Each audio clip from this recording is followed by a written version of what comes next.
de hoteleros esta mañana. Espero que todos estemos ya frente a nuestros computadores, desde nuestras casas o desde nuestras oficinas, con un rico café. Muchas gracias por estar esta mañana, por darse el tiempo de escuchar este interesante webinar que nos tiene aquí preparado nuestro socio FitRoyce, que hoy día nos acompañan Hernán Pasalacqua y Cristóbal Lira, que debe estar por ahí, making of, me imagino. Gracias al equipo hotelero que va a trabajar en este webinar, silenciando los micrófonos de todos. Yo creo también en el minuto que Hernán vaya dando la entrada a los diferentes speakers, para que por favor, yo creo que sería bueno apagar los videos para tener mejor conexión. Así que estamos esperando los últimos minutos, generalmente va subiendo, la Josefina tiene que haber dado hace poco el acceso a todos quienes estaban en la sala. Así que muchísimas gracias. Vamos a escuchar hoy día no más de lo mismo. Vamos a escuchar a ver desafíos, qué nos espera para este nuevo renacer de la industria del turismo. Le quiero dar las gracias y la bienvenida a todos los socios de las gremios de la industria del turismo, los socios de Chiga, los socios de CHET, los socios de Chile Sertour, los socios de FedeTour, y bueno, Hernán, tú también eres partícipe y director de FitRoyce. Le doy la más cordial bienvenida a mi socio y amigo Patricia Aguilera, que también está esta mañana acompañándonos, que se dio el tiempo entre su apretada agenda para escuchar este interesante webinar. Y bueno, qué decirles, los felicito. Estoy segura que nadie se conectó para conversar conmigo ni escuchar mi speaker. Hernán, muy bienvenido. Toda la gente que tenga preguntas, por favor, vayan escribiéndolas a medida que vaya avanzando el webinar en el chat, de manera que hay un equipo detrás en que ellos van a estar segmentando y viendo el tipo de preguntas para después, al final, Hernán, ¿verdad?, las vamos a poder responder con los speakers, de manera en que sea más fluido y más interesante este webinar, ¿verdad? Muy bienvenidos a todos. Me imagino que tenemos socios de la industria del turismo desde Arica hasta Magallanes, lo cual me parece una excelente oportunidad. Hoy día nuestros socios y nuestra industria del turismo se ha visto muy beneficiada con esta situación pandemia y tecnología. Se han acercado a nosotros de todas partes, porque hoy día la verdad es que estamos todos conectados y no todo es tan malo, siempre hay que ver un poco desde lo tech, desde algo, o el vaso un poco más lleno, ¿verdad? Quienes también pensamos en algún minuto reinventarnos, hoy día es la oportunidad de reinventarnos y, bueno, vivir. Gracias por estar aquí, muchas gracias a los socios, a los amigos, a los directores. Hernán, te doy la palabra y esta convocatoria para ustedes. Muchas gracias y bienvenidos. Gracias, Claudia. Buenos días a todos, ¿cómo están? Gracias por estar acá. Ya estamos con 120 participantes.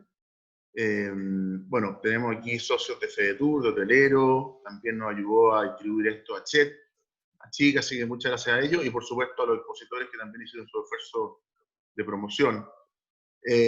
Voy a partir presentando a los nombres de los participantes: Manuel Blanco, Miguel Cifri, que son socios de la consultora R3. Manuel es socio de Aninat, abogado, un estudio muy conocido en la plaza.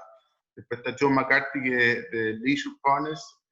John es un promotor, desarrollador inmobiliario, hotelero, y que ha tenido diferentes roles públicos y privados en el desarrollo de México, que hoy día es el quinto país más turístico del mundo. Y nos va a contar un poco su experiencia.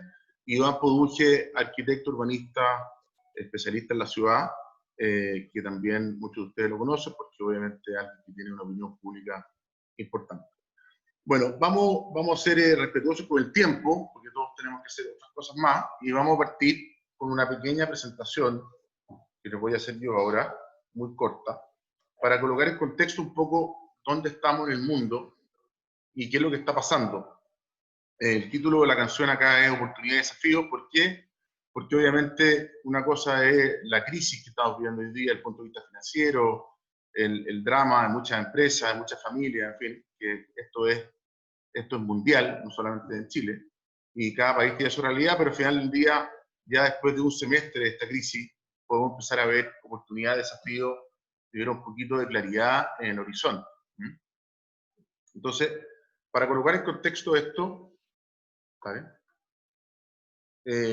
Les voy a dar un poco las cifras esto es un resumen, básicamente, cuál es la foto del turismo en Chile a diciembre de 2019, es un mercado que le aporta a la economía 10.000 millones de dólares, es un 3,4% del PIB directo de Chile, pero si tomamos la metodología que usa la World Tourism Travel and Council, el turismo directo e indirecto más inducido es un 10% del PIB, 600.000 empleos, hoy día obviamente la realidad es distinta, y la inversión total en Chile en turismo, considerando la parte inmobiliaria, la parte más software, segunda vivienda también, que es parte del mundo turístico, y aviones, son 200, 300 millones de dólares al año, eso es un poquito el promedio. ¿Cuáles son las opiniones que hoy día se están dando en el mundo que de alguna forma dan un poco la perspectiva hacia adelante? Por un lado, la IATA, hace pocos meses, semanas atrás, hizo una proyección. Ellos ven que el nivel de actividad kilómetro pasajero recién se recupera el año 2024, incluso puede ser un poco optimista, dado que muchas aerolíneas están dando de baja aviones antiguos, por lo tanto la oferta, las flotas van a disminuir, y por lo tanto ahí va a haber un gran desafío de los productores de aviones, de Boeing y de Airbus, de cómo hacer la incorporación de nuevos aviones al sistema. Después Pierce, que también es de la IATA, dice que queda por saber si recuperaremos el volumen de negocio anterior a la crisis. Después Ferran Adrià acaba de decir que el turismo es prescindible, es decir, nosotros, el mundo no necesita el turismo para vivir. Obviamente muchas familias del mundo viven del turismo, es decir, 1 de cada 5 empleos en los últimos 5 años se ha generado en el rubro del turismo, por lo tanto para muchas familias es fundamental esto. Pero es cierto lo que dice Ferran. Y por último, el Economist están diciendo en el fondo que recuperar este negocio aéreo, que es de trillones de dólares, va a ser algo muy, muy difícil de volver a los niveles anteriores. En la siguiente podemos ver la proyección que hace la WTC, que la hizo en el mes de junio. Ya han pasado 3 meses esa proyección, donde colocaba 3 escenarios, un escenario más leve y uno obviamente mucho más fuerte, obviamente mayor impacto que el que está más abajo, marcado con el óvalo negro abajo, y básicamente de los 300 millones de empleos en el mundo, 2/3 se están perdiendo, o sea, casi 200 millones de empleos, y la caída del PIB de viaje y turismo son casi 5.5 billones, que es literalmente un 5% del PIB mundial. Entonces, la incidencia del turismo en el mundo es muy, muy relevante. Y por lo tanto, este escenario, que era el worst escenario que proyectaba la ORDC, aparentemente con la última cifra está ocurriendo. Después viene la proyección de la IATA, que ya la comentamos, que separa en la línea azul el viaje doméstico. Hay que considerar que hoy día las economías están totalmente cerradas. Esto es como volver a los años 60 del muro de Berlín. Básicamente cada país va a tener que vivir del mercado doméstico. Por lo tanto, la IATA ve una recuperación mucho más fuerte en el doméstico, porque esa gente que antes viajaba fuera de sus países va a seguir consumiendo viajes dentro del país. De alguna forma es algo positivo para el mercado doméstico. Pero ve que el turismo internacional se puede demorar en la línea roja 4 años en recuperarse.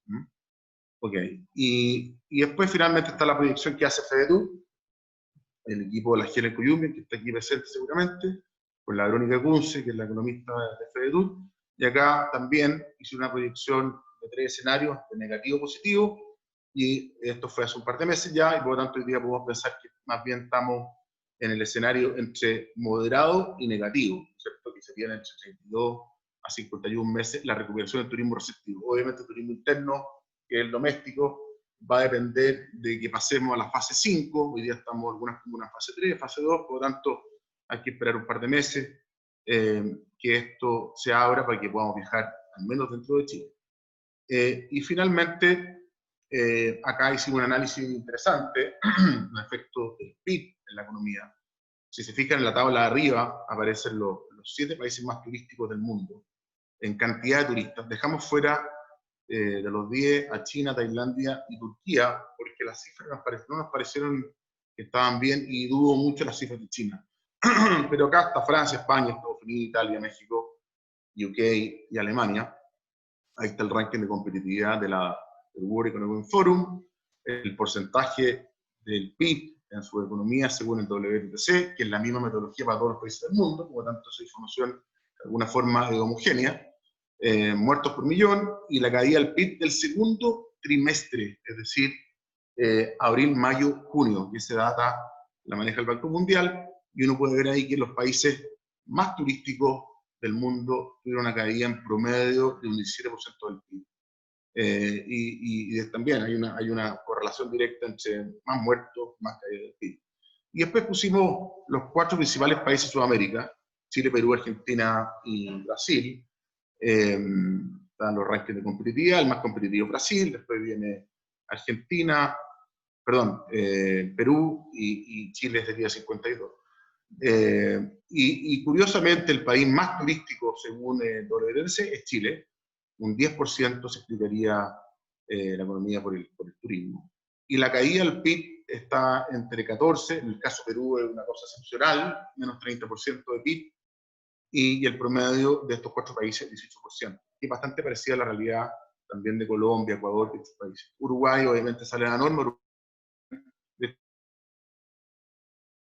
los travel bubbles con algunos países, incluso Europa. Y agregamos 4 países que nos parecen interesantes, siempre han sido muy buenos ejemplos para el turismo, que son Nueva Zelanda, Australia, Costa Rica, Portugal, que es un rising star en Europa, que lo ha hecho muy bien, y Islandia también, que es un país extremadamente turístico y muy interesante. Y uno puede ver acá que estos países, a pesar de tener una gran importancia del PIB, del turismo del PIB, las caídas del PIB fueron menores, porque hasta qué punto ahí que sea una población pequeña, que sean países más desarrollados, que en el indicador Gini de desigualdad sean países más igualitarios. Por lo tanto, ahí la caída del PIB es menor. Pero lo interesante acá es que los países de la OCDE han tenido en el mismo periodo una caída del 10% del PIB, y el promedio mundial un 8%. Es decir, los 7 países más turísticos del mundo han tenido una caída del PIB el doble del mundo. Es decir, efectivamente la sensibilidad que hay acá entre el trade-off entre turismo y PIB mundial es muy relevante. Y por lo tanto el caso de Chile también, menos 14% de caída, gran parte se puede explicar por la caída del turismo, comercio, etc. Y en resumen, terminamos con un gráfico en la siguiente página, que es una línea de regresión, básicamente acá, que tiramos diferentes puntos. En el eje de arriba es el porcentaje que tiene el turismo en el PIB según WTC, y el eje Y es la caída del PIB, porque todos los PIB han caído, ninguno ha subido, por lo tanto parte de 0 y termina abajo menos 35. Fíjese Perú, que es una excepción, teniendo un 10% de incidencia, y una caída del PIB muy fuerte, y eso de alguna forma es reflejo de la desigualdad, de la pobreza, que también es reflejo de muchos países de Sudamérica, y no queda fuera de eso Chile. Miren, Argentina también. Pero curiosamente Chile está metido en un grupito casi sobre la línea, con Alemania, con Francia, por ahí también Estados Unidos, y esto habla que de alguna forma la correlación que hay aquí entre la incidencia del PIB y la caída del PIB tiene sentido dentro de los países más turísticos del mundo. Así que Chile, de alguna forma, en este cuadro me parece que está bien posicionado. Pero por otro lado, una conclusión importante acá es que Chile es un país extremadamente turístico, mucho más turístico de lo que la gente cree y lo que las autoridades creen. Por lo tanto, es una señal positiva. Y dado que está John presente acá, nos sorprende México, que tiene más de un 15% de participación en la economía, pero con una caída del PIB muy potente. Ahí John nos contará más detalles sobre eso. Y claramente países como Nueva Zelanda e Islandia, con poblaciones muy pequeñas, han tenido una caída del PIB mucho menor de lo que debería ser. Bien, vamos a hacer una pregunta ahora a la audiencia. Saquemos la presentación y vamos a hacer una pregunta de ¿Me voy a tirar por el chat, Cristóbal? Ya, vamos a hacer una pregunta para entender bien cómo todos ustedes que son propietarios, operadores, en fin, gente que está en la industria, ve el año 21-22 con respecto a lo que fue el 18-19, es decir, qué porcentaje va a ser 21-22 con lo que fue en los años anteriores. Va a ser menos del 50%, entre 50 y 75%, más del 75% o más del 100%. Entonces, la idea es entender un poco las expectativas de la gente y que nos vaya respondiendo. Pero vamos a dejar la pregunta ahí en manos de Cristóbal, que la van a poder responder en el chat, y después mostramos los resultados, ¿no es cierto? Vamos a partir ahora con Iván Puducci. Bueno, Iván es arquitecto de la Universidad Católica de Valparaíso, con 24 años de experiencia en el mundo urbanístico, a través de su empresa Atisba, que es asesor de varios municipios, en fin, que ha tenido un rol muy relevante en la discusión sobre la ciudad. El tema del transporte, el tema del metro, ha participado en un montón de discusiones súper interesantes, con una opinión de alto nivel. Bienvenido, Iván, gracias por estar acá, por tu tiempo. Gracias, Ana, por invitarme. Y bueno, saludo a todos. Iván, como hemos conversado, hay mucha gente acá que tiene hoteles en los centros urbanos de Santiago, Concepción, Iquique, Antofagasta, Viña, Valdivia, en fin, varias ciudades, que obviamente fueron primero afectadas por el 25 de octubre y las fechas posteriores, y ahora por la pandemia, ¿no es cierto?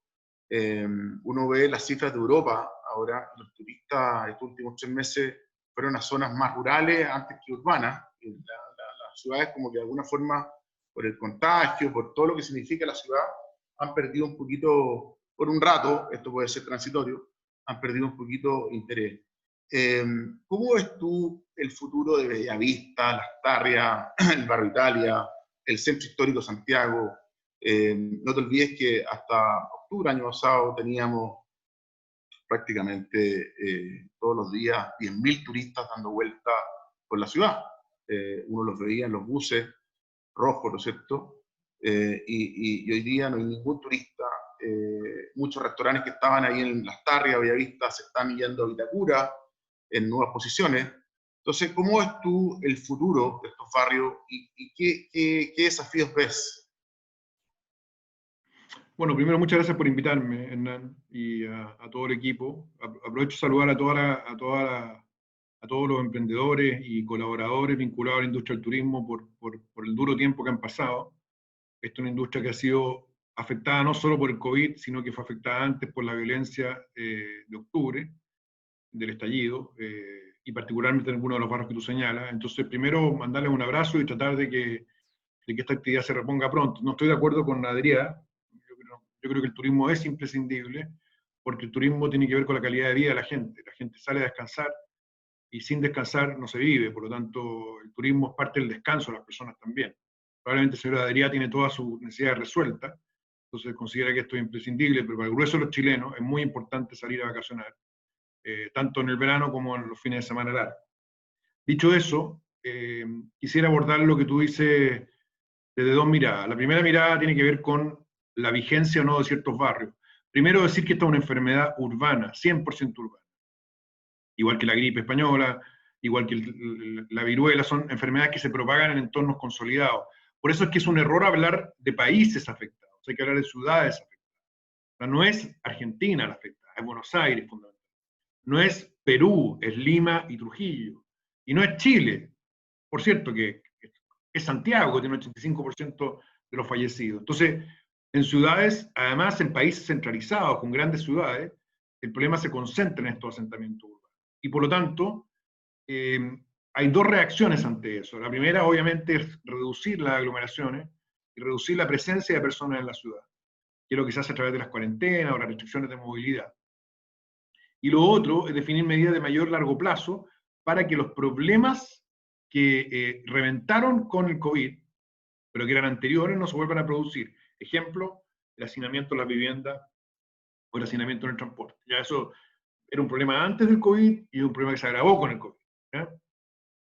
Entonces, vamos al tema turístico en particular con los barrios. Lo que nosotros tenemos acá son dos desafíos fundamentalmente. El primer desafío tiene que ver con la podemos decir, con la adaptación, o sea, con la capacidad de espera que tiene la industria hasta la vacuna. Y acá no hay que perderse de que esta es una enfermedad que va a pasar, que ha habido otras peores, y todos los pronósticos futuristas que se han hecho en las otras enfermedades, o a raíz de descubrimientos como la masificación del Internet y del teletrabajo, ninguno de esos se ha cumplido. ¿A qué me refiero? A que las ciudades van a dejar de ser importantes, de que la gente va a trabajar desde sus casas, que no va a viajar, que va a quedar recluido en el campo. Nada de eso ha pasado con quiebres tecnológicos mucho más importantes que el que hemos tenido ahora. Por lo tanto, lo más probable es que existiendo cambios, las ciudades vuelvan a ser muy similares como eran antes. Y por lo tanto, lo relevante es la capacidad que tienen las industrias para esperar el tiempo que eso demore. ¿Ya? Y hay industrias que pueden esperar y hay industrias que no pueden esperar. Y las que no pueden esperar, porque tienen flujos, porque tienen que pagar arriendos, porque tienen que hacerse cargo de su stock de hotelero, porque tienen que despedir a gente, bueno, ahí hay que poner un foco que vamos a hablar después. Entonces partamos de esa base. Lo segundo es que esto está combinado en Chile por el estallido delictual que tuvimos en el barrio Lastarria, en el barrio Italia, en un sector de Providencia, en Valparaíso, en La Serena, en Antofagasta. O sea, hubo en Chile una explosión social, por un lado, pero también delictual muy fuerte, que se descargó sobre barrios que tenían un alto atractivo turístico. ¿Ya? Yo diría que los más afectados, según los registros que nosotros hicimos en Santiago, fueron sin duda alguna Lastarria, Forestal y en menor medida Barrio Italia, con destrucción de edificios, con ataques incendiarios, con amenazas a vecinos, con amenazas a locatarios, con cobros de peaje, y todo esto que ocurrió en la calle, nosotros lo vimos, idealizado por una clase política que estaba enamorado, algunos de ellos de los violentistas, y otros asustados con ellos. Entonces, lo que pasó es que ese estallido afectó muy severamente la calidad de esos barrios. Estaba Forestal. Valparaíso ya venía desde antes con un problema de violencia estructural y de tráfico de drogas que se agudiza en el estallido.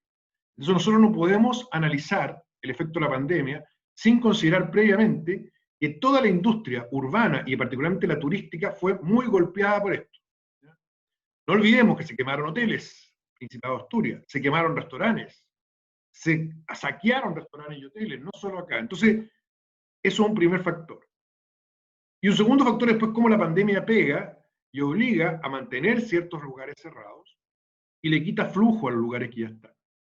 Por lo tanto, para salir de este complejo momento que estamos viviendo, se requieren 3 acuerdos. El primero es un acuerdo para reducir la violencia y descartarla de raíz. Si nosotros no tenemos ese acuerdo, esa amenaza va a estar siempre latente sobre un enorme stock que se ha construido por años en los Cerros Alegre, Concepción, en el Centro Serena, en Parque Forestal, en el Barrio Italia. Todo ese esfuerzo que han hecho emprendedores, que han hecho empresarios, que han hecho colaboradores, se puede volver a perder si nosotros no le ponemos un atajo a la violencia que va o puede volver a rebrotar. Entonces, lo primero que diría es eso. O sea, se requiere que la industria del turismo tenga una voz ahí, pero no la ha tenido. No la ha tenido. Tengo una voz para decir, mira, si hay otro estallido, lo han dicho algunos locatarios, lo dijeron los locatarios de restaurantes que abrieron hoy día, abrió el Prosit y abrió, esperamos, la Fuente Alemana. Ellos dijeron, nosotros no resistimos otro estallido, nos quiebran, pero la industria no lo ha dicho. Pero si esto vuelve a aparecer en octubre, o vuelve a aparecer en noviembre o en diciembre, lo que vamos a tener va a ser un doble castigo, por así decirlo, sobre la industria. Entonces, eso es lo primero. Y te digo que hay puntos críticos ahí. Baquedano, Lastarria nuevamente. Tiene una capacidad hotelera importante. Son los puntos más críticos porque están en torno a la Plaza Baquedano. Y eso va por Vicuña Maquena hasta Bilbao, ¿cierto? Agarra una buena parte del Barrio Italia, todos los hostales, ¿cierto? Todos los hoteles, todos los restaurantes, hasta Seminario e incluso hasta Salvador, y por el poniente llega hasta Santa Rosa. O sea, agarra una parte del centro histórico. ¿Y por qué no pasa a Santa Rosa? Porque ahí está el cordón de protección del barrio cívico, donde está la sede del gobierno. Entonces, lo primero es eso. Y yo creo que como industria del turismo hay que tener muy claro que otro golpe de violencia puede ser, digamos, letal. Lo segundo es la adaptación de los barrios al COVID. Y eso es muy interesante porque se han hecho esfuerzos, se han hecho intentos, Y lo que tenemos que hacer ahí es lo que nosotros como la ampliación peatonal, que es que tú puedas ampliar las capacidades de, especialmente los restaurantes, e incluso también de algunos hoteles y hostales, ocupando los espacios públicos. ¿Ya? Esto se está haciendo en Providencia, que permite reducir los aforos al interior de los restaurantes para que no mueran y poder ocupar las veredas. Eso implica peatonalizar calles. Eso implica anexar plazas a los recintos turísticos. Por ejemplo, todo el tema del Parque Bustamante, que es un espacio fantástico. Tiene mucha actividad del barrio italiano, le dan la espalda al Parque Bustamante. Bueno, se pueden volcar más al Parque Bustamante. Entonces, lo que hemos visto nosotros, en otros casos, es que hay una actividad en el espacio público que permite reducir las aglomeraciones y que es muy importante de anexar. ¿Ya? Y el tercer componente de este plan tiene que ser una adaptación del stock. Nosotros tenemos un stock hotelero que no va a tener el flujo, por los datos que tú mostrabas de la IATA, de turistas externos, digamos. Y por lo tanto la pregunta es qué vamos a hacer con ese stock. Porque lo que no tiene ningún sentido es que tengamos por 1 año o 2 años un stock de 3.000, 4.000, 5.000 habitaciones paralizado porque el flujo turista no es equivalente. Entonces, ahí se requiere un tercer acuerdo, que es un acuerdo para poder modernizar y adaptar esos stocks al corto plazo, sin modificación de planes reguladores, que son una tortura, sin cambios legales, porque nuestro Parlamento está en la luna, está en su propio éxtasis, digamos, está en su momento de gloria, haciendo 34 elecciones, 55 convenciones. Entonces, ellos están en otro planeta. Entonces, lo que se requiere es poder sacar un reglamento, a través de un reglamento, que permita adaptar los edificios a usos distintos que sostengan ese stock. Si nosotros no hacemos eso, es probable que haya industrias que no puedan soportar tener, por costos de mantención, por el mismo costo de patente, de permiso, que algo se ha hecho en esa materia, pero no va a ser eterno, y podemos tener un stock inmovilizado que es muy importante. Yo diría que son los 3 grandes temas, Hernán, que tienen que ver con la ciudad y donde se requiere una opinión muy, muy articulada de la industria del turismo, que no se ha visto, para decir con toda claridad las amenazas que tenemos y para decir con toda claridad cuáles son los planes que tenemos que abordar para que esta industria, que además, le diría a señora Adrià, es clave en algunas ciudades, en Viña del Mar, es mucho más del 10% de lo que depende del turismo. Yo soy de Viña del Mar. Si Viña del Mar, la actividad turística se cae, puede afectar 1/3 del empleo. 1/3 del empleo depende del turismo. Entonces, o más, digamos. Entonces, no es baladí que en una ciudad de 300.000, 400.000 habitantes, que además está llena de campamentos, resulta que esta actividad, que además está afectado al casino ahora, resulta que ahora además no hay hoteles y no hay restaurantes. Entonces, el efecto sobre el empleo es muy significativo y creo que no lo hemos dimensionado en su real magnitud aún. Eso sería, Hernán, como para partir y motivar un debate también. Sí, oye, buena partida, Iván. Tocaste todos los puntos que quería preguntarte, pero quería hacer un poquito una lupa con respecto a algunos temas. Lo que tú dices de Viña del Paraíso es muy cierto. De hecho, si uno mira un poco el impacto en la economía de Punta Arenas, Magallanes, una ciudad bueno, que tiene energía, tiene el tema el fondo agrícola, pero muy fuerte el turismo. O sea, es una ciudad que se dio el seguro de cesantía en Magallanes fue muy fuerte. Y para qué decir, por ejemplo, lugares como Isla de Pascua, que probablemente el 50% de la economía depende del turismo y el resto deben ser gasto público. Entonces, mientras más chico y más turístico el lugar, mayor la incidencia de San Pedro de Atacama. San Pedro de Atacama hoy día está prácticamente vacío. Toda la gente que trabaja ahí en forma temporal ya se fueron. En fin, hay una crisis muy fuerte a nivel comunal en los lugares más turísticos de Chile. Y es una realidad. Pero volviendo un poco a lo que tú hablabas del stock, en fondo, yo te comentaba por teléfono que en Santiago hoy día hay 17.000 habitaciones y se han generado, al año se han generado 800, 700 habitaciones adicionales al año y hay un pipeline de 3.000 habitaciones y te diría que la mitad de eso está en construcción, por lo tanto esa oferta va a entrar al mercado en 2 años más, 18 meses más y probablemente los proyectos que estaban en el estudio van a estar por un tiempo congelados, esperando obviamente mejor información, más certidumbre sobre todos los temas que hemos abordado. Entonces, claro, y en Santiago Centro, que ha sido la zona más afectada, hay 4.000 habitaciones formales, sin contar obviamente toda la informalidad que ha habido, que ha sido una gran lucha que ha tenido que dar Hotelero y por supuedo FEDETUR Y también te quería decir que este tema de la seguridad, FEDETUR y todos los gremios la han peleado y la han gritado hace rato. O sea, claramente el sector turismo, comercio, no resiste otra crisis social en el centro, menos de violencia.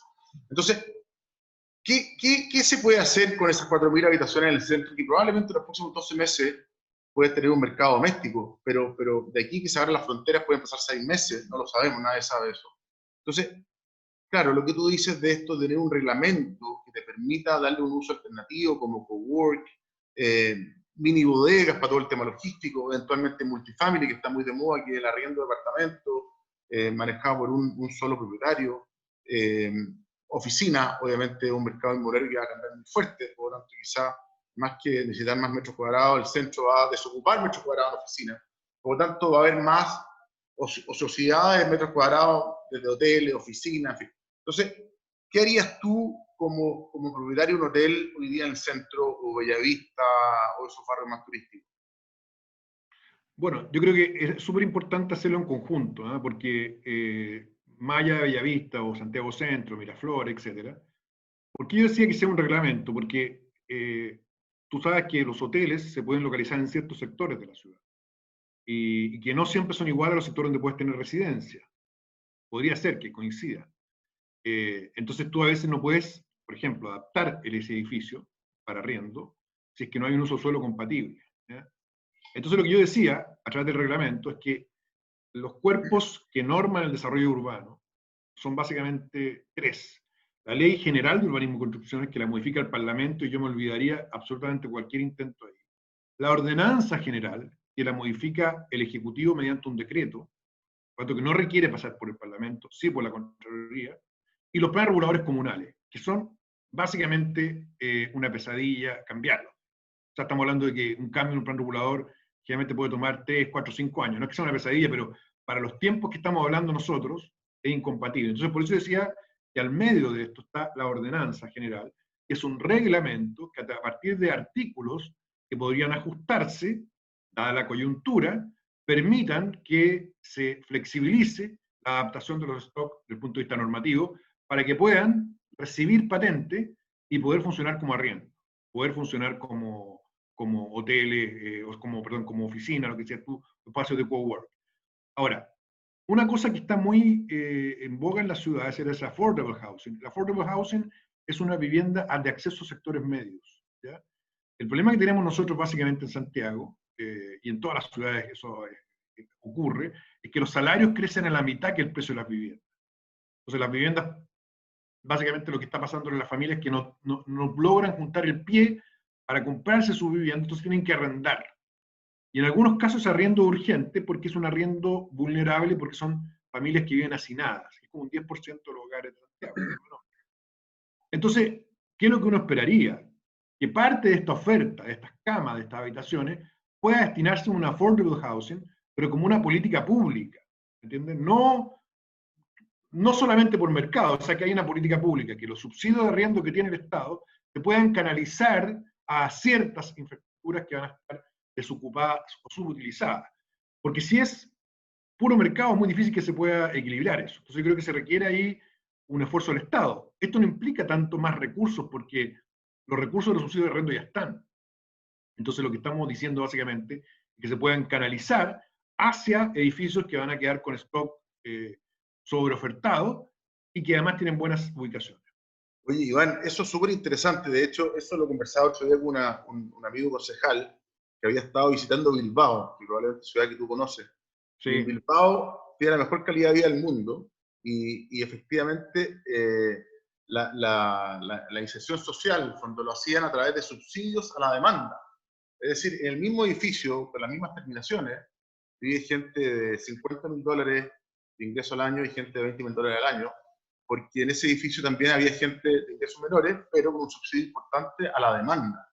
Y por lo tanto, lo que tú estás diciendo, la verdad que no lo había visto, me parece súper creativo e interesante como para poder darle uso a estas habitaciones. Piensa tú que hay muchas habitaciones de hotel que tienen normativa aparte hotel, y el aparte hotel tiene cocina.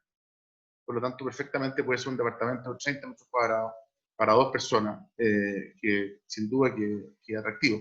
Iván, otra pregunta que me hacen acá varios amigos y colegas de la industria, y ya te la había preguntado la vez pasada, pero creo que no podemos dejar pasar, es cómo enfrentar la informalidad, porque ya era una tremenda amenaza y un tremendo problema que teníamos, y había mucho abuso, porque el tema del Airbnb, que en el fondo esto de compartir, ¿no es cierto? Yo te invito a mi casa, uso la pieza al lado, me paga $100, en fin, se transformó que mucha gente abusó del sistema y empezó a arrendar 5, 6, 8 pisos de edificio para transformarlo en una operación turística sin reglamentación y sin los permisos adecuados. Y por lo tanto se generó una competencia desleal muy fuerte que significó una caída en la ocupación por lo menos de 10 puntos en los últimos 2 o 3 años, cuando fue el boom de esto. Y la gran pelea que estaban dando los gremios, sobre todo FEDETUR, era esto, hasta que vino la pandemia, ¿no es cierto? Ahora sin turistas obviamente no es tema, pero cuando uno viendo las cifras de España, por ejemplo, que obviamente están 3 meses adelante, o los países europeos, lo que más se reactivó de la demanda buscó casas, departamentos, y todo a través de plataformas Airbnb, más que cadena hotelera, porque la gente estaba buscando lugares con menos gente, ¿no es cierto? Entonces, ¿qué tips, qué recomendaciones, qué harías tú para poder proteger a la industria hotelera formal? No solamente en Santiago, esto pasa en Pucón, Puerto Vara, la oferta informal supera la oferta formal. ¿Para qué decir La Serena, Iquique, Viña, en fin? La informalidad es algo que es una amenaza permanente. Mira, yo creo mucho en el mercado, regulado, por cierto, pero creo en el mercado. Y el mercado se basa en una competencia pareja. Entonces, si yo tengo una industria que no paga impuestos, que no tiene que tomar todos los resguardos previsionales, que no tiene que tomar todos los resguardos en materia de seguridad, de equipamiento para los edificios, no estoy haciendo una competencia leal, que es lo mismo que ha pasado con Uber y con los taxis. Yo soy un usuario de taxi amarillo, no porque no me guste el Uber, creo que el Uber es una gran... Pero si el Uber no paga impuestos, y el Uber no le cobran un ticket para entrar, entonces, y además está atomizado y es regulado, es una competencia desleal. Entonces yo creo que acá la solución es que cuando uno tiene una competencia desleal, o la iguala bajándole las exigencias al otro, o se la sube al que está operando en Freerider. Entonces yo creo que acá lo que hay que hacer, obviamente, es formalizar mediante impuestos y patentes toda esa oferta informal. Te quiero decir que esto es muy serio, porque nosotros nos tocó hacer un libro que hicimos con Socobesa Almagro, se llama Infilling, que de alguna manera anticipó el proceso de densificación de Santiago. Bueno, ahí vimos todo el lado B que tienen los edificios de departamento. Bodegas informales, hoteles informales, moteles informales, prostitución. O sea, era realmente un mundo paralelo que además estaba afectando la calidad de vida de los residentes, porque si un fondo de inversión se compra 7 pisos y después se los pasa a un broker que los arrienda como Airbnb, y en esos, pero en el resto de los 13 pisos de ese mismo edificio vive gente, bueno, esa rotación desregulada, descontrolada, genera problemas. Ha habido accidentes, por todos conocidos. Creo que la única manera de hacerlo es poniendo un impuesto, o sea, que paguen el impuesto que corresponde, que paguen las patentes que corresponden, y ese es un rol que le compete a los municipios, que no pueden hacerse los lesos con esto, porque ellos tienen en sus territorios la responsabilidad de resguardar que las cosas que ocurran ahí están en norma. Porque además, si esto se masifica, como no lo puedes regular, puedes tener riesgo de incendios, puedes tener riesgo de accidentes, puedes tener riesgo de inseguridad, lo que vimos el tema del tráfico, está muy vinculado también con el tráfico de droga. Entonces, es un mercado que debe regularse. Yo no soy experto en regulación de mercado, lo que sí he visto en la ciudad, que cuando tiene estas competencias desleales, lo mismo pasa con los casinos ilegales, bueno, la única manera es regularlo. Y se regula mediante impuestos y mediante patentes. Además, así gana el municipio y tú tienes además un conocimiento y un control mayor de la oferta. No, se me ocurre otra manera. Ya, Iván, súper potente tus recomendaciones. Yo creo que ahí va a haber hartos mensajes para los gremios, para las autoridades locales y para impuestos internos, que obviamente es quien tiene que fiscalizar esto. Vamos a pasar al siguiente panel. Gracias, Iván. Quédate ahí porque al final van a haber preguntas y probablemente... Ok, yo voy a estar acá, voy a estar acá. ¿Va a estar ahí? Ya. Ok, bueno, les presento a Manuel Blanco, abogado de la Universidad de Chile de Columbia, socio de ANINAT, socio de Luis Alberto ANINAT, estudio muy destacado de abogado, ¿cierto? Y Miguel Cifri, ingeniero civil, director de empresa, participa como director de algunas empresas del sector turismo, destacado consultor y con mucha experiencia en lo que es reestructuración de empresas. Ellos armaron un consorcio que se llama R3, que es un one-stop shopping para la solución de las empresas que pueden estar en situación que requiera reestructuración. Miguel, Manuel, gracias por estar acá. En principio nosotros partimos con ellos armando este seminario, así que son también responsables que estemos aquí. Bueno, la primera pregunta para todos ustedes es, para ustedes dos, y que la gente le gustaría escuchar es, bueno, hoy día las empresas llevan 6 meses sin funcionar, muchos han postulado los créditos COVID en diferentes bancos, con la llegada de Sebastián Sichel, el Banco del Estado tomó un rol muy importante.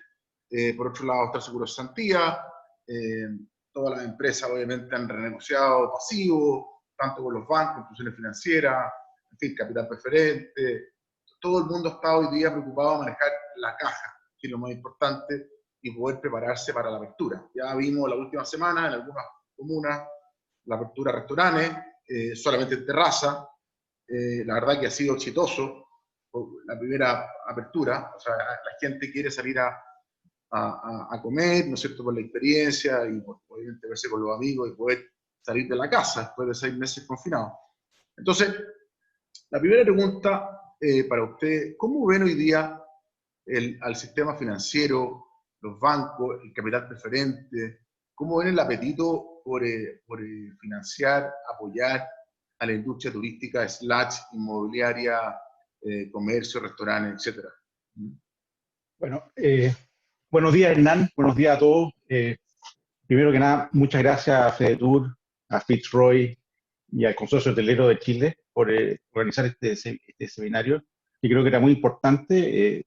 Como decía Iván, este es un sector que está muy afectado, quizás uno de los más afectados por las crisis sucesivas que han ocurrido tanto del estallido social como después por la pandemia.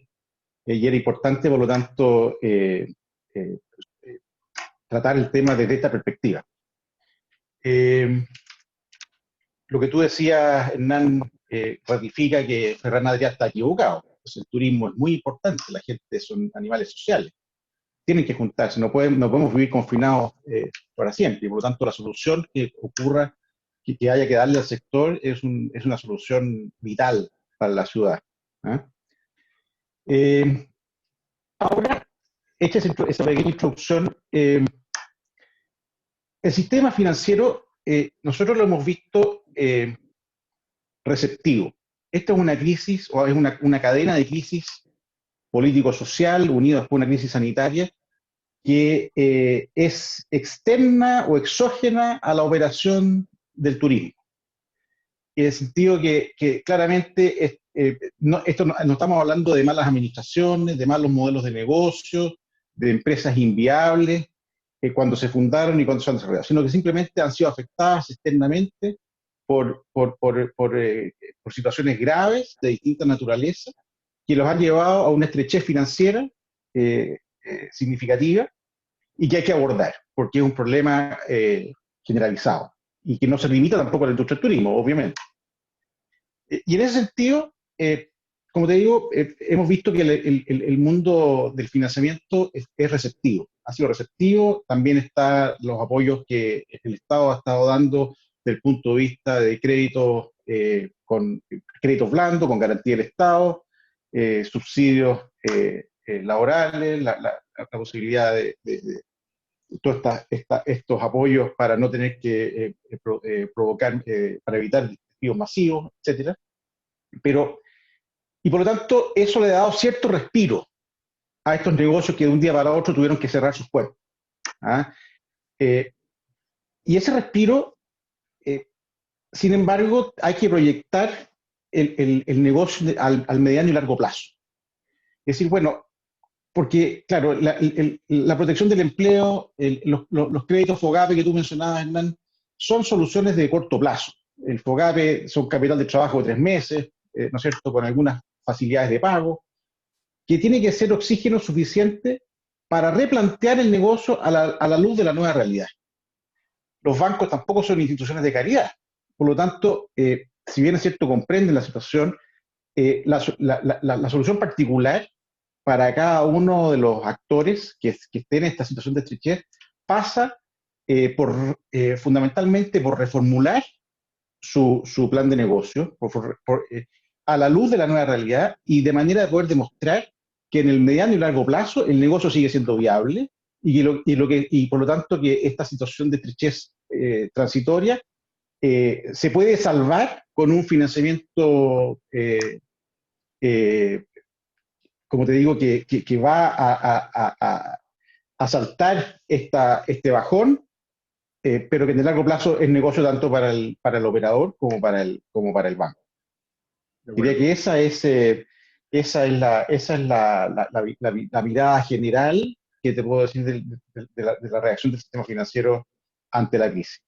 Oye, y Miguel, mira, porque hablamos el otro día que en el negocio turístico hotelero muchas veces está muy dividida la propiedad del activo inmobiliario, del real estate, del activo inmobiliario, y la operación. Es como los restaurantes. El restaurante, en el fondo, que tiene una muy buena marca, en el fondo arrienda un activo. Por lo tanto, en el fondo, ¿qué pasa con las garantías de las operaciones de tus agencias de viaje, operadores turísticos, fondo, restaurantes, que al final del día sus activos son muy livianos y básicamente es un intangible, son el software, son los muebles?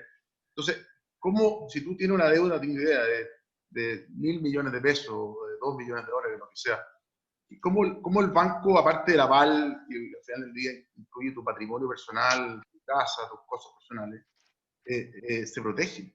¿Y cómo el empresario no pone todo su patrimonio en riesgo? Mira, en general, bueno, antes que nada también agradecerte por la invitación, Hernán, y a todos los que organizaron este evento. Yo te diría que en general los bancos, mientras más específicas sean las garantías, es peor. Porque al final, si tú estás en un periodo de crisis hotelera, ¿qué sacas con quedarte con un hotel si es que no tiene la flexibilidad que planteaba Iván de poder reconvertir este activo en otra cosa? Entonces, al final, para los bancos, claramente, lo que vale es un plan de negocio que tú tengas los flujos en algún momento para poder pagar tus pasivos. O sea, el banco no es la tía rica que dice, ya me quedo con este activo porque en épocas de crisis profunda después no tiene a quién venderle el activo. Tienen que ser players de muy largo plazo, claramente son activos que van a estar muy depreciados en valor. Yo creo que en eso es muy interesante plantear esto como de 4 dimensiones. Esto, hay un tema financiero, obviamente, pero aquí hay un tema estratégico.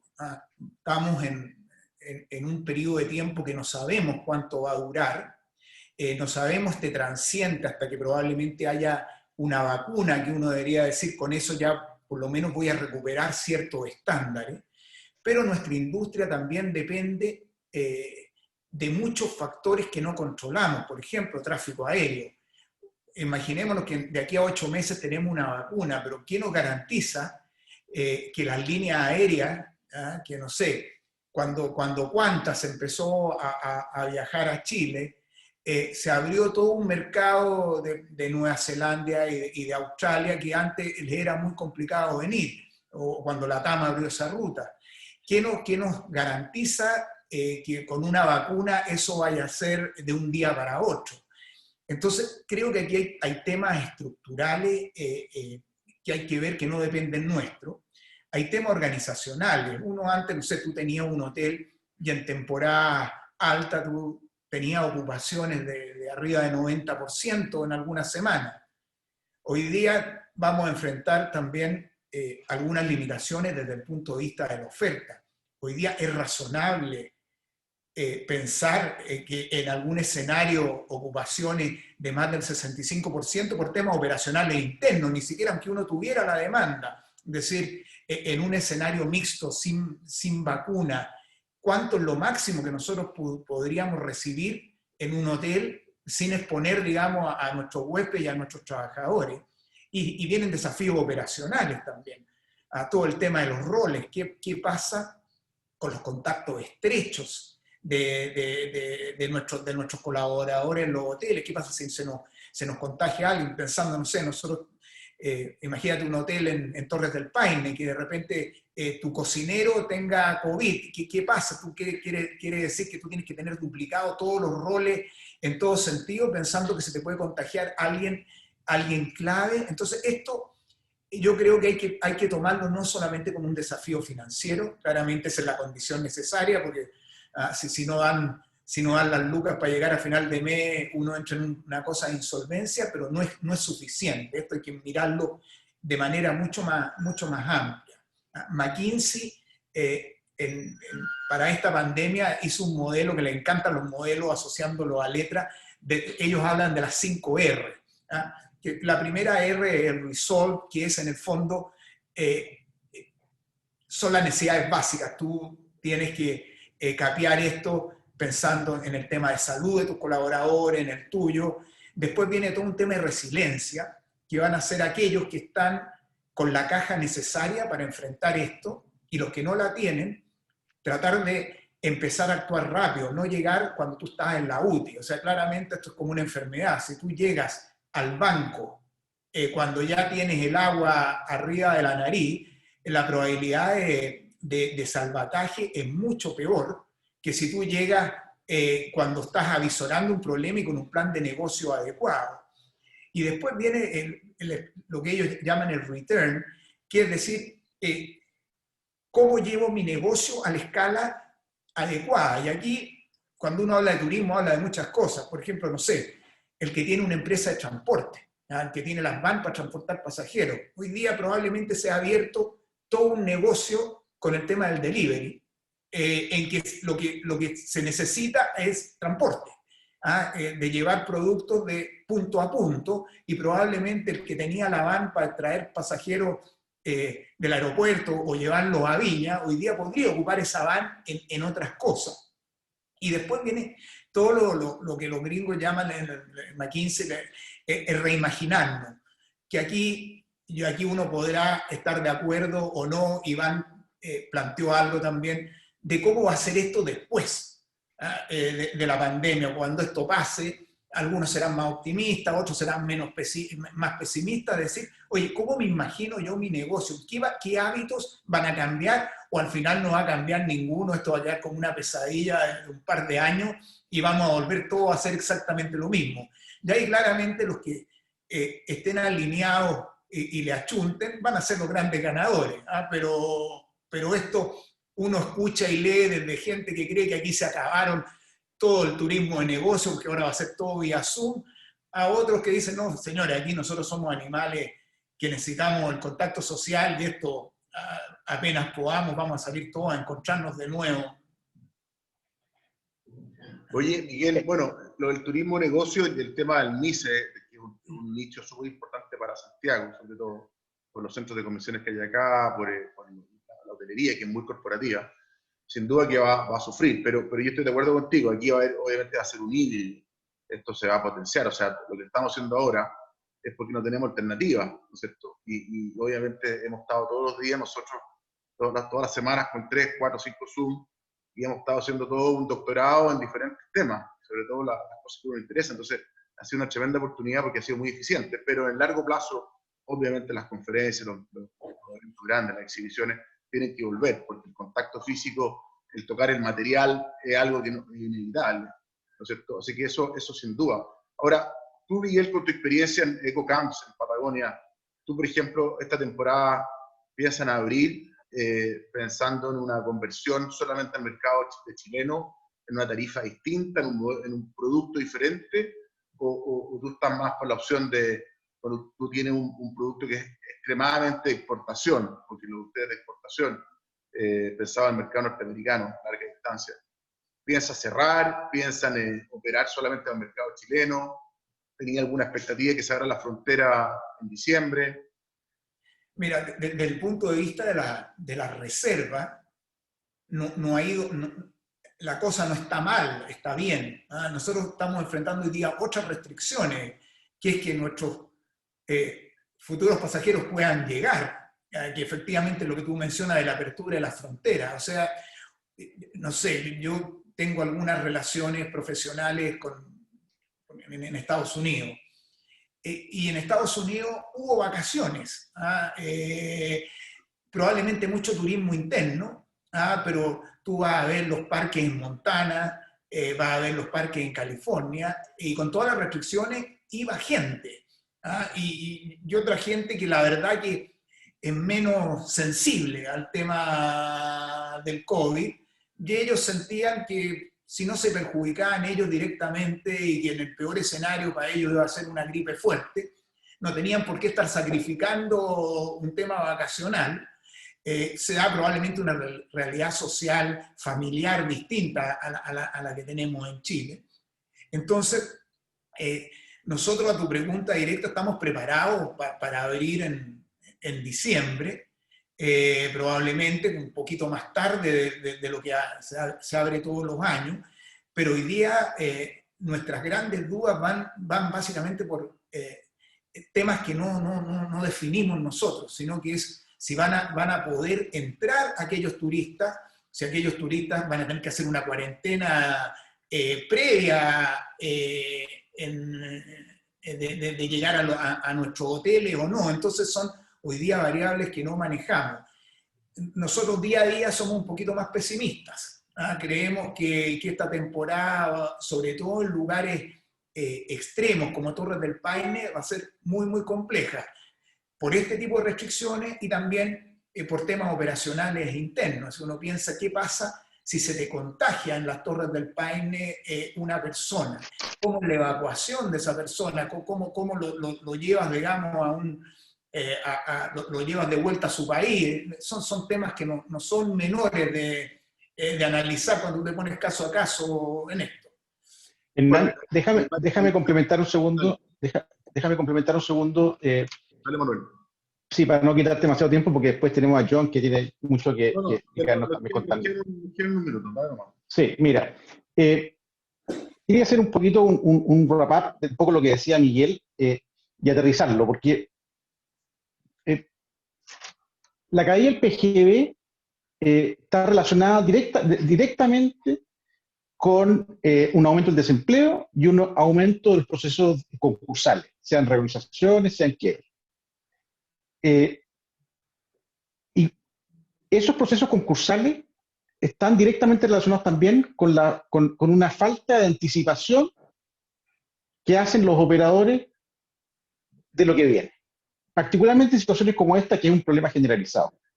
Entonces, la prensa esta semana nos informaba, o la semana pasada nos informaba, que en Chile hay más de 500 millones de dólares de refinanciamiento en procesos concursales. Espérate. Entonces, eso significa que estas empresas, bueno, eso está claramente influido por la organización de Enjoy, que es muy grande. Pero así todo, si tú descontado Enjoy, siguen habiendo ciento y tantos millones de dólares refinanciados en procesos concursales, que es altísimo y es mucho más que el siguiente que lo sigue en la lista, como rubro. Entonces, lo que hay que hacer, lo que nosotros hemos visto en R3 es la necesidad de anticiparse a las consecuencias. Pensar que antes de 24 meses, como decías tú, es muy difícil volver a una operación como la que conocían antes de las dos crisis que hemos enfrentado. Reformular el plan de negocios en las 4 dimensiones que explicaba Miguel, ¿no es cierto? Estratégica, operacional, etcétera, financiera, de recursos. Esa es la única forma. Si un restaurante antes tenía 30, 40 mesas, va a funcionar hoy día con 10 o 12 mesas y va a tener que reformular su plan, a lo mejor con delivery, con atender al mercado Oreca, como proveedor de grandes productos, etcétera. En los hoteles van a tener que, como decía Iván, o ustedes conversaban con Iván, la posibilidad de reconvertir parte de las habitaciones en oficinas o en departamentos provisorios, etcétera, etcétera. Esa anticipación es la que nosotros creemos que es lo que la industria tiene que hacer para evitar el estrés superior de tener que enfrentar un proceso de concursal que no sea de voluntario, porque los acreedores también a veces cuando no tienen otra salida y no se les presenta una alternativa, son ellos los que gatillan el proceso, en cuyo caso es medio irreversible. Entonces, como para resumir esto, diría yo que el gran mensaje que quisiéramos dejar es hay que replantear el modelo de cada uno. Esos son temas particulares. Cada negocio tiene cada hotel tiene sus propias circunstancias.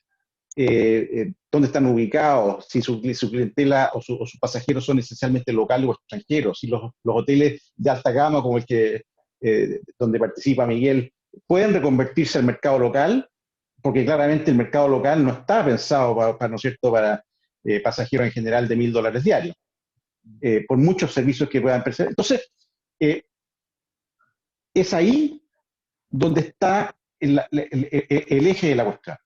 La capacidad de reconvertirse para pasar la ola en los próximos 24 a 36 meses, para después seguir en un plan de negocios que los bancos lo consideren al mismo tiempo razonablemente viable. ¿Ah? Bueno, Miguel, nos queda un minuto, pero igual les quiero hacer la siguiente pregunta, porque en general hay una percepción del mercado turístico, el empresario, de que la banca en general no le tiene fe, no confía en el sector. Entonces, financiamiento alternativo como el capital preferente, que básicamente son family office, inversionistas privados que financian por un periodo más corto, financian con tasas de interés más altas, pero al final del día es financiamiento. Entonces, ustedes, ¿qué recomendarían hoy día, en el fondo, a la gente que está yendo mal con los bancos, que no han tenido capacidad de conseguir financiamiento? A ver, yo creo, como dijo Manuel, que esto es algo caso a caso, pero también no perder de vista que cuando tú le debes plata al banco y tu activo se ha depreciado, o si tú tenías una garantía, el problema es del banco y es tuyo, no es solamente un problema tuyo. O sea, al final, si el banco te tira la cadena y tú no tienes ninguna capacidad de pago, al final el castigo que va a tener que hacer el banco por esa deuda, también para ello un perjuicio. Entonces, creo que aquí hay que dividir en el tema con los bancos lo que es capital fresco, entrada de plata, de lo que es renegociación de pasivo existente, porque yo creo que ahí puede haber una flexibilidad mucho mayor. Ahora, en lo que dices tú, yo soy un convencido de que esto es a largo plazo, esto va a ser un punto negro, pero claramente el turismo, yo tampoco concuerdo con Fernanda Adrià, esto va a volver en todo su esplendor, el tema es cuándo. Entonces, cuando tú tienes inversionistas, family office o lo que sea, pensando en el largo plazo, claramente aquí también pueden haber oportunidades, así como también dentro de los mismos players de la industria probablemente, y lo que ha pasado en muchas de las crisis, aquí van a haber adquisiciones, van a haber fusiones, van a haber una serie de movimientos, porque esto es un rubro que no es pasado de moda. Acá no estamos vendiendo cámaras Kodak de rollo fotográfico. Entonces, al final tú dices, este es un tema que estamos, que se van a venir. Y yo creo que ahí hay oportunidades, en lo que tú mencionas, de ver financiamientos alternativos a bancos.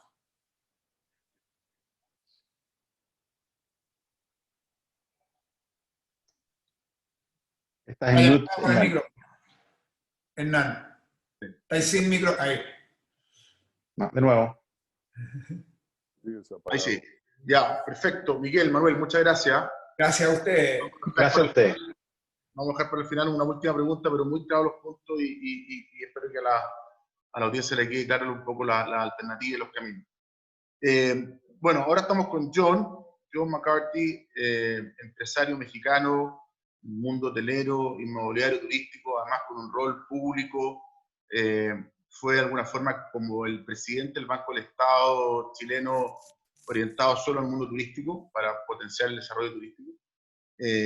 México hoy día es el quinto país turístico en llegada, está número 20 en el ranking WDF,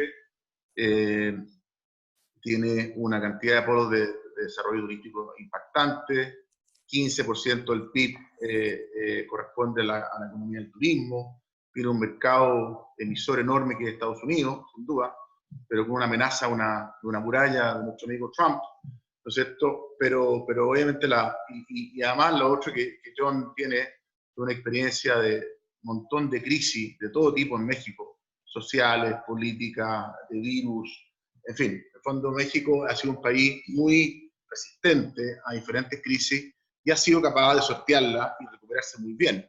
Tanto sí, por ejemplo, John, que hoy día en México el pipeline, según STR, de nuevas habitaciones son solamente 35.000. ¿Ah? En Sudamérica en total son 15.000 y México tiene un pipeline de 35.000. Entonces, la primera pregunta que te quería hacer, John, es ¿cómo está hoy día la industria turística en México? ¿Cómo fue el impacto del verano europeo en México? Ustedes tienen un mercado doméstico muy fuerte, entonces ¿es capaz de sustituir un poco el mercado receptivo? Pues antes que nada, Hernán, gracias por la invitación a FEDETUR, a Fitzroy y creo que la Asociación de Hoteles o Empresarios Turísticos, y a ti en lo personal por invitarme a este muy atendido evento, 168 participantes. Me da mucho gusto tratar de compartir algo de lo poco que sabemos de turismo aquí en México, ¿no? Pues mira, efectivamente, México es un país que tomó la decisión de ser turístico hace casi 45, 50 años. Y en México se constituyeron a lo largo de esos años un Fondo Nacional de Fomento al Turismo, una Secretaría de Turismo, un Consejo de Promoción Turística y un banco de exportación que es Bancomext, que de alguna forma han creado esta masa de casi 450,000 cuartos de hotel que hay en el país. Para que se den una idea, solo en la Riviera Maya, o sea, en la zona este de la península de Yucatán, tenemos algo así como 130,000 cuartos de hotel.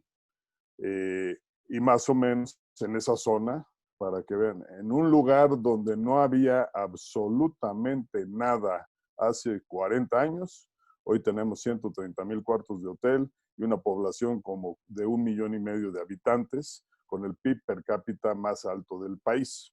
Entonces, ese es el fenómeno del turismo y eso lo hizo FONATUR, el Fondo Nacional de Fomento al Turismo, el cual tuve el privilegio de dirigir del año 2000 al 2006, cuando era presidente el licenciado Vicente Fox. La verdad es que en México no somos nuevos a esto de las pandemias. De hecho, la primera pandemia importante que conocemos, conocida como el Cocoxli por los aztecas y después los mayas, pues hizo prácticamente desaparecer la población indígena de México después de la conquista entre 1519 y 1545. Y no fue hasta 1790 que Carlos IV de España mandó vacunar a todos los mexicanos, que empezamos a progresar. Entonces tardó un poco el tema en reaccionar, pero afortunadamente México es un país que le ha apostado fuerte al turismo. No ha sido así con este gobierno. El presidente López Obrador no entiende el turismo, no entiende de la importancia, aunque uno de sus proyectos más importantes es la construcción de un Tren Maya, pero para construir ese Tren Maya le quitó todos los recursos al Consejo de Promoción Turística, entonces vamos a tener un tren sin pasajeros eventualmente. Pero bueno, hablando de la incidencia, decías, Hernán, según el World Travel and Tourism Council, la WTTC, 17% del Producto Interno Bruto de este país lo genera directa, indirecta o en forma inducida el turismo.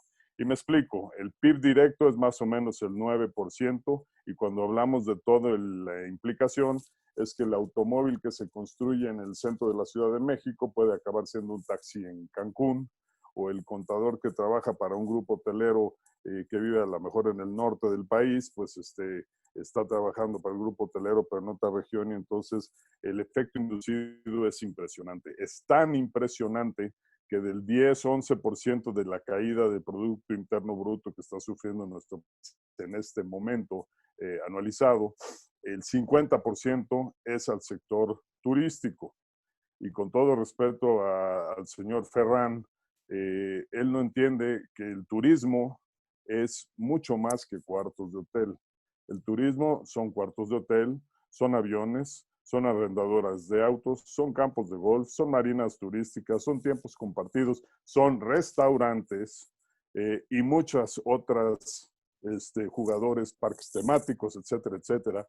Entonces, el mundo del turismo es uno de los efectos que tiene, y por eso también es tan devastador y por eso nos está lastimando tanto el PIB de México, es porque su interdependencia con todas las demás actividades económicas del país es impresionante. Piensen nada más la cantidad de cervezas Corona que no se están vendiendo en las playas de México en este momento y en el mundo porque se llaman Corona, ¿no? Entonces, las implicaciones son tremendas. Como bien lo decías tú, Hernán, tenemos un mercado norteamericano muy importante. Representa más o menos el 80% del total de los visitantes internacionales. Sin embargo, tenemos un mercado local. México es un país de 120 millones de habitantes y de los de 120 millones tenemos como 50 millones de pobres.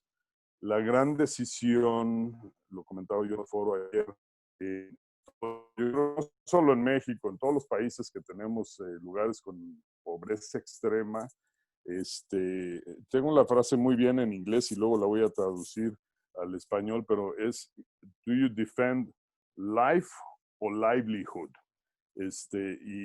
Y hay países que han optado por, defiendes la vida, o sea, tratas de salvar vidas por salvar vidas o tratas de salvar la forma de vida.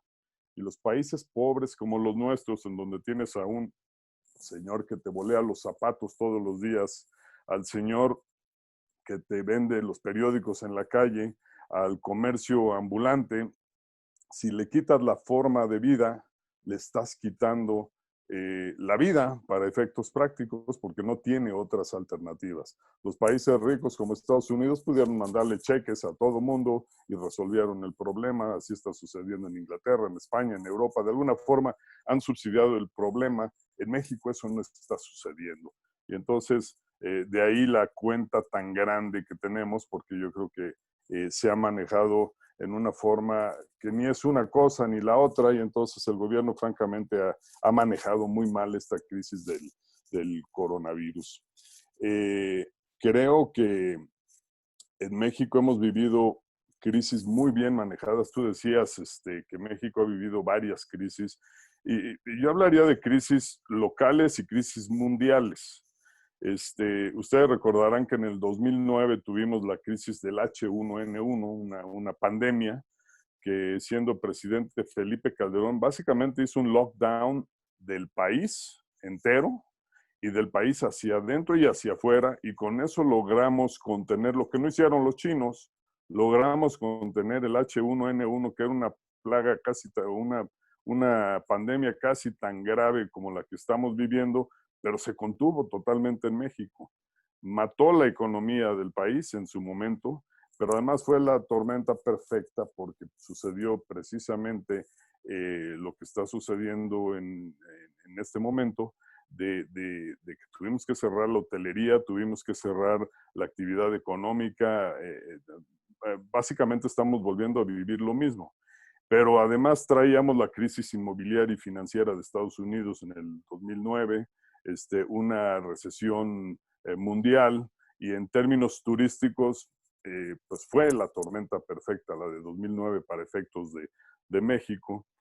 Pero lo que es muy interesante y que hemos visto después de las guerras de Irak, después de los grandes temblores, sismos, tormentas, que de todo hemos tenido, hemos visto huracanes básicamente desaparecer de la faz de la tierra, Cancún en el 2005, y luego el rebote.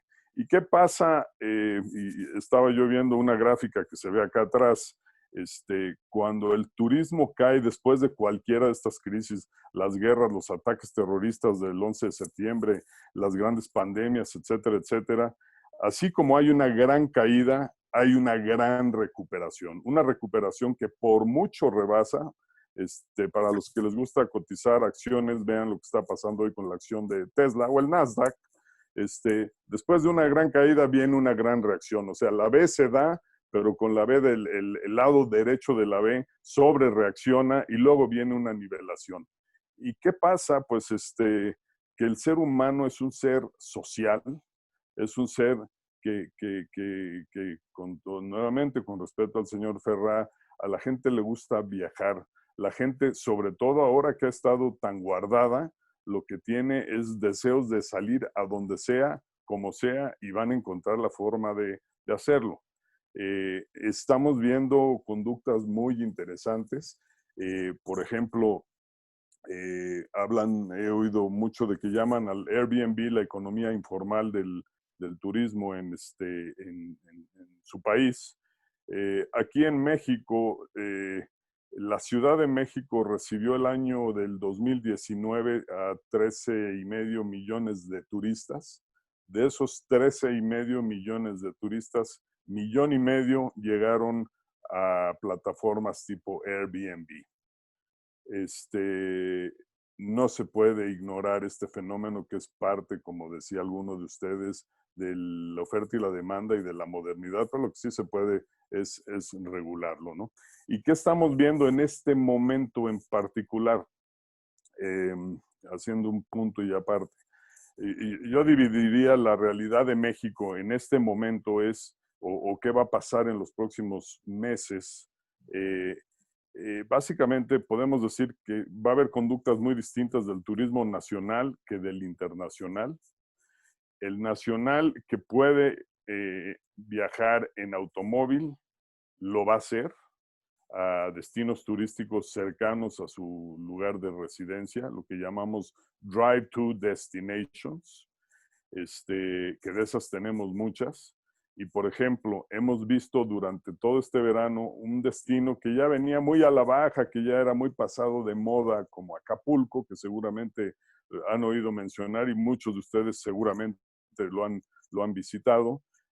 Pues Acapulco, gracias a plataformas como Airbnb, está volviendo a estar de moda. O sea, no se ha construido un solo hotel nuevo en los últimos 15 años en Acapulco, pero la oferta informal es la que está llevando a los turistas, y los hoteles normales, los convencionales, traen las ocupaciones que les permite la ley, que es el 30%. Hasta hace una semana creo que ya van a poder operar al 60%, igual que Cancún y Riviera Maya. Y entonces, el mexicano se va a tardar más en subir a un avión que a subirse a su vehículo. El internacional, creemos que su conducta va a ser viajes cortos, 2-3 horas máximo. Vamos a empezar a ver mucho turismo a partir del próximo, digamos, verano del 2021. Viajes largos internacionales, digamos, de España a México, Inglaterra a México, Alemania a México, que son 10-11 horas, los vamos a ver hasta dentro, así bien consolidados hasta dentro de 2 años, ¿no? Entonces, no tenemos duda de que va a haber una recuperación. ¿Cómo viene? Es extraño. Yo no sé si ustedes conocen el concepto de autocinemas. Bueno, en Estados Unidos, Walmart, como ya se determinó y científicamente está probado que si estás al aire libre el riesgo se disminuye dramáticamente.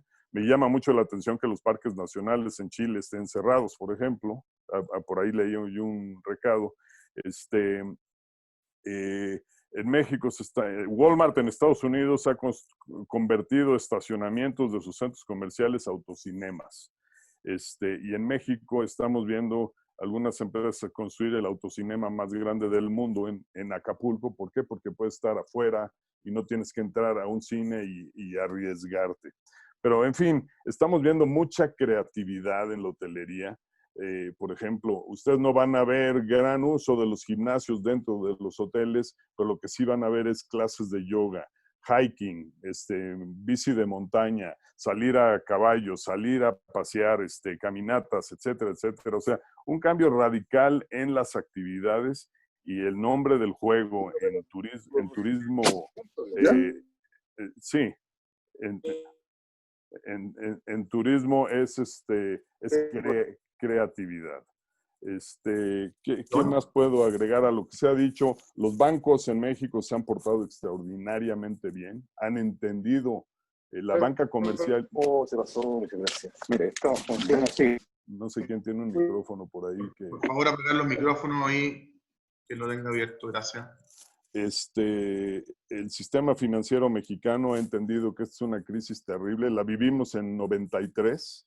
Los bancos ya aprendieron en México, 93, 94, que lo peor que puedes hacer es embargar un hotel, tomar un hotel. Cerrar un hotel es un pecado mortal. Es como apagar un avión volando, apagarle los motores, o sea, lo matas. México tiene un sistema financiero sofisticado. En parte aprendimos mucho de Chile con el sistema de pensiones de Chile en los 80s.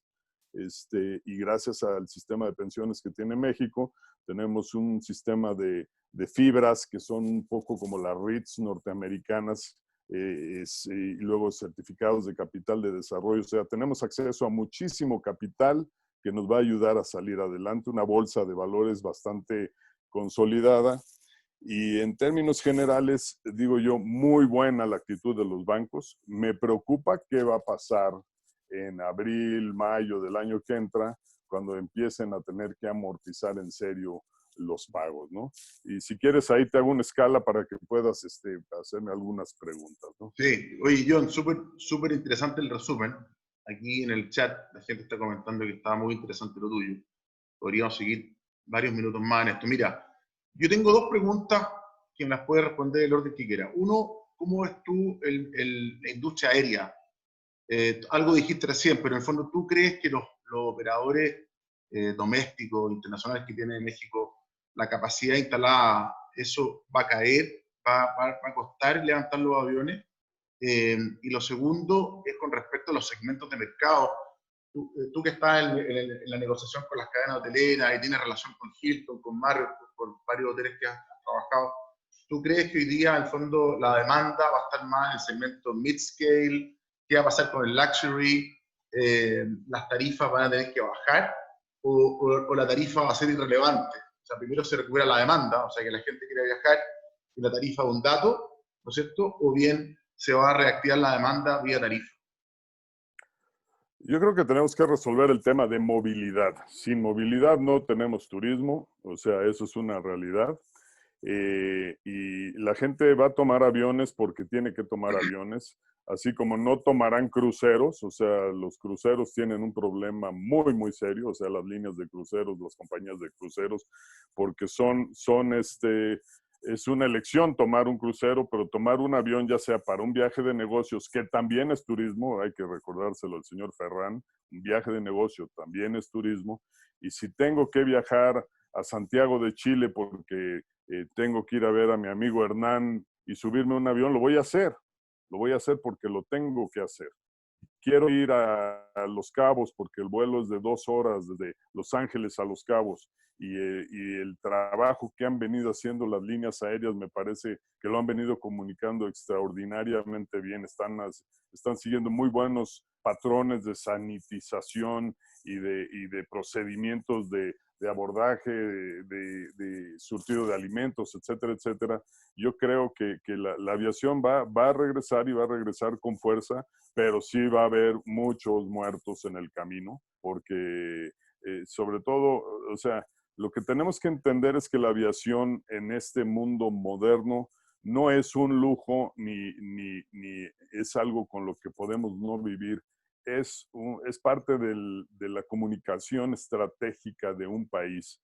Y países grandes, con grandes extensiones como los nuestros, necesitan tener buenas vías de comunicación. Entonces, si por ejemplo Aeroméxico, que acaba de lograr una reestructura, que es la línea aérea más importante de México y más conocida, se perdiera, pues perderíamos la interconectividad de nuestro país para fines prácticos. Es como si cierras carreteras. Entonces, el gobierno va a entender tarde o temprano que le tiene que entrar a salvar a las líneas aéreas, que si es formando parte del capital o nacionalizándolas, interviniéndolas, o haciendo como hicieron los americanos en el 2009 con capital preferente, que rescataron a toda la industria automotriz de Estados Unidos, pero no hay duda de que no podemos vivir sin la aviación. Antes el negocio de aviación lo subsidiaba la aviación de negocios, los viajeros de negocios. Hoy el viajero de placer es el que va a subsidiar al viajero de negocios. Y entonces, en síntesis, sí va a haber algunas líneas aéreas que van a quedarse en el camino, pero por la razón estratégica estoy seguro que van a seguir. A tu segunda pregunta de las compañías hoteleras, yo creo que las operadoras son las que menos problema tienen. Ellos reciben fees por sus servicios, y fees por ingresos y fees por utilidad bruta de operación, típicamente. Muy pocos rentan hoteles, muy pocos tienen riesgo. O sea, los que verdaderamente tienen lo que los gringos llaman skin in the game son los dueños de los hoteles, los dueños de los activos son los que le están pasando mal. ¿Por qué? Porque son los que traen la hipoteca o el préstamo de construcción o la nómina o el pago de derechos federales o los pagos al seguro social. Entonces, yo creo que el problema está más por allá. Que las compañías hoteleras, Hilton, Hyatt, Marriott, van a tener que hacer muy importantes concesiones en lo que se refiere a cumplimientos de contrato en cuanto a CAPEX y en cuanto a performance y en cuanto a algunas cosas, van a tener que hacer lo mismo que los bancos, que los gringos también lo llaman extend and pretend. No sé si han oído esa expresión, pero es básicamente darle tiempo al tiempo y pretender que las cosas con el tiempo se van a arreglar. Y yo creo que es lo correcto. Hay que extender y hay que pretender. Hay que dejar que se conozca mejor el escenario real de cómo van cayendo las cosas. Pero yo sí concluiría diciendo en esta parte yo espero que se dé lo que llamamos en términos futbolísticos un rebote importante y que eso nos ayude a la industria turística, a toda la industria turística, a salir adelante. Oye, John, muy interesante tu última respuesta. Te quería hacer una última pregunta que a mucha gente le va a interesar mucho. A nosotros en Chile nos ha costado mucho, a pesar de que estamos en el último rincón del mundo y un vuelo a Miami son 8 horas, a Europa son 15 horas, en fin, estamos muy lejos. Y hoy día somos nuevamente el país más remoto del mundo, ¿no es cierto? Por esta desconexión que tenemos. Entonces, ¿hasta qué punto tú recomiendas o crees que el marketing, la promoción internacional, una vez que haya movilidad, que estén las aerolíneas funcionando y up and running, va a ser fundamental el marketing? Porque la competencia entre todos los países del mundo y destinos, me imagino que va a ser gravitante, ¿no es cierto? Entonces, ustedes han sido campeones en promover muy bien, y el Estado, ¿no es cierto?, a través de la recaudación tributaria, invierte mucha plata, no gasta, sino que invierte plata en promoción.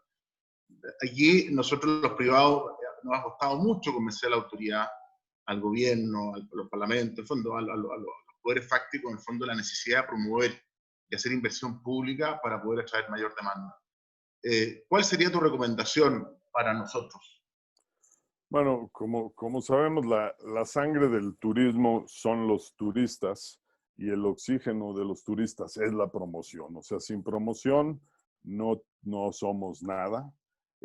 Desafortunadamente en México, decía yo al principio, teníamos un consejo de promoción turística, el gobierno desapareció este consejo y entonces lo que estamos haciendo es muchas veces a nivel estatal o de ciudades asociados con los particulares, creando nuevos fondos de promoción o vehículos de promoción, pero el gasto en promoción no es gasto, es una inversión importantísima.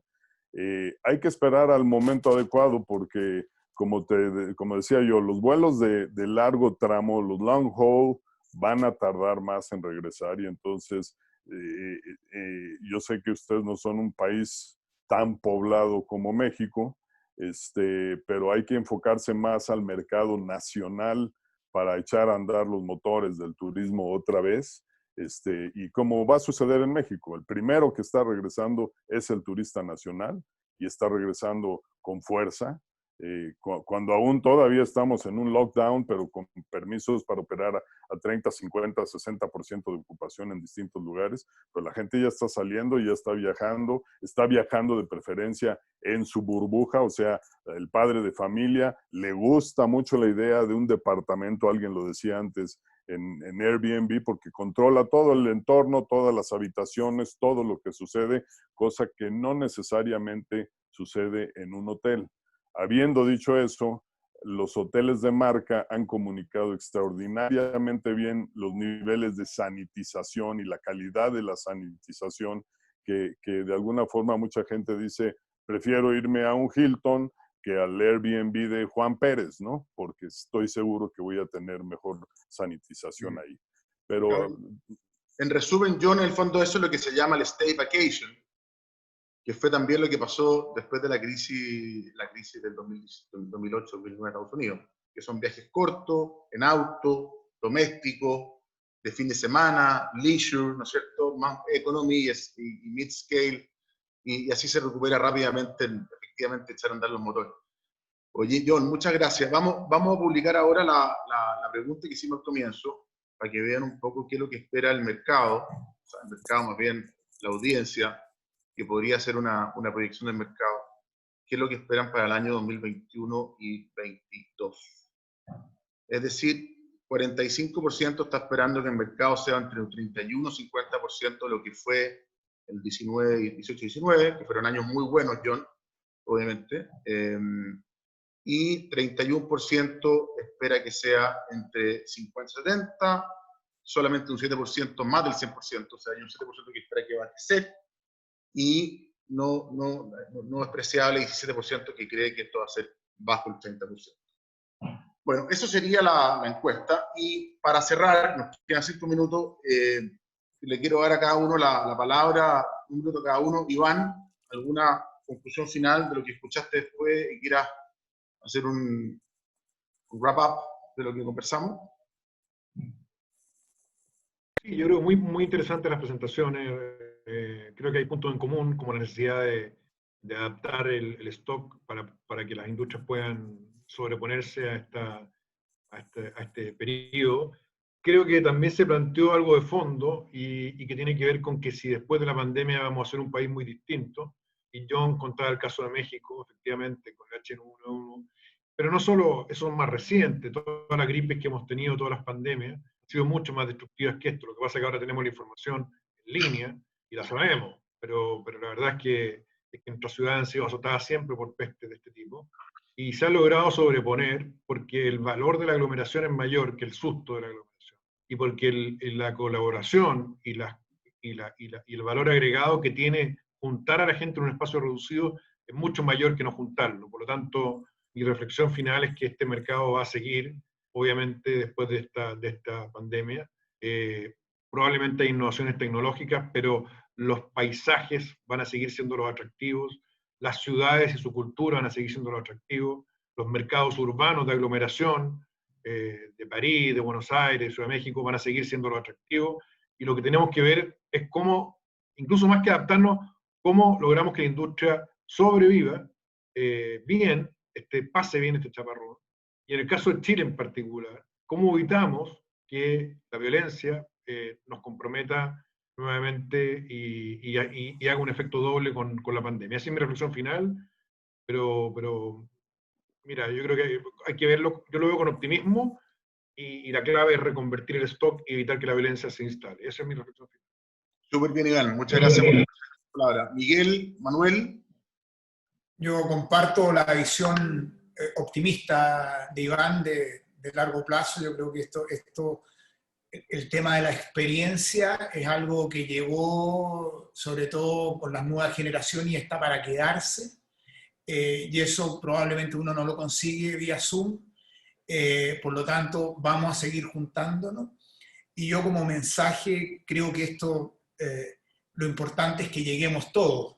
No solamente el turismo en abstracto sea lo que se esté en 3 o 4 años más a los mismos niveles que teníamos, sino que ojalá todos los que hoy día estamos acá podamos estar también en 3 o 4 años. Para eso, mi único, digamos, mensaje es tomar las medidas a tiempo.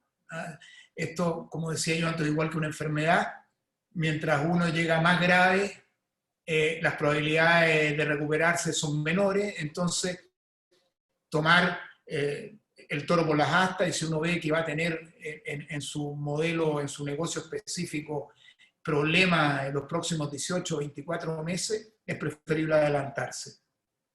Perfecto. Manuel, para Sí, redondear sobre Miguel. sí, mira, primero que nada agradecer a los organizadores nuevamente por habernos invitado a participar en este seminario.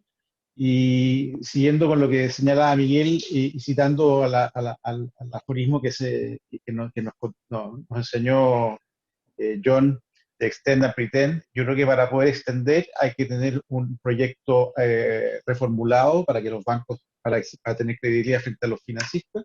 Los bancos van a pretender también, ¿no es cierto?, de que esto va a solucionarse en el mediano o largo plazo, y por lo tanto trabajar para anticiparse, como decía Miguel, a la crisis, reformular el plan de negocio con realismo, con una visión de, tal como dice el mercado también así lo ve, en una perspectiva de 24 a 36 meses, para que en ese plazo la situación vuelva a la normalidad y esta industria que está tan importante no solamente para sus operadores y para el público en general, sino que para la vida en sociedad, porque todo al final el turismo no es solamente los hoteles, los restaurantes, es todo.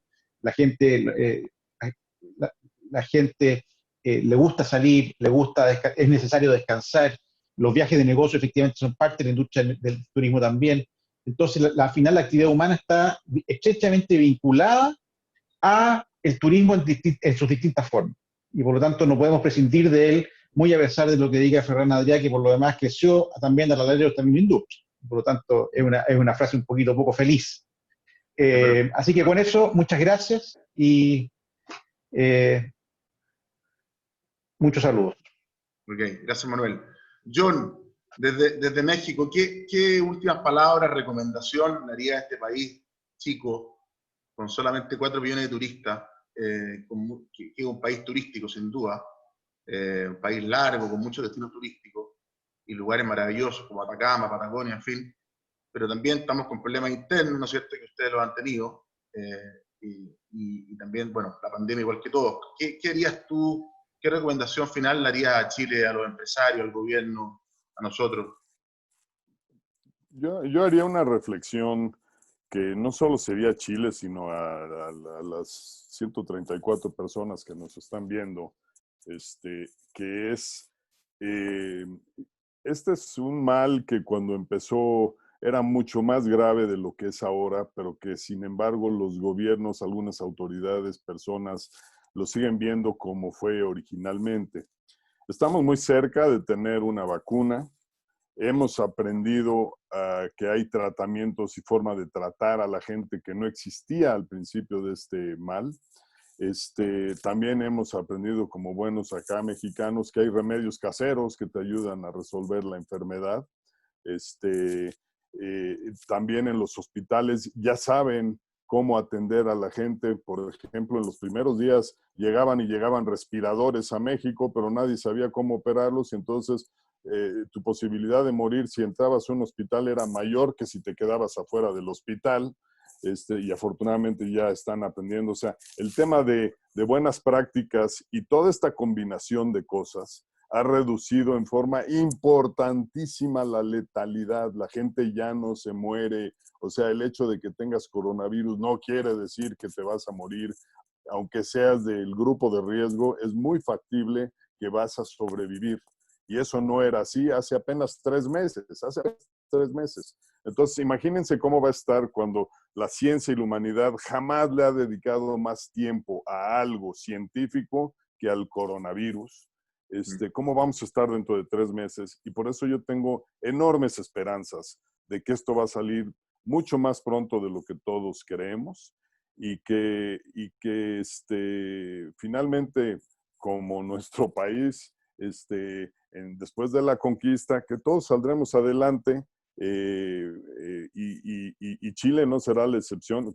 Conozco el país, lo he visitado, conozco Valparaíso y conozco Santiago, y sí, me parece un extraordinario país con una vocación turística impresionante y además una gran actitud de servicio, y tiene todo para seguir siendo el país turistero que es hoy en día.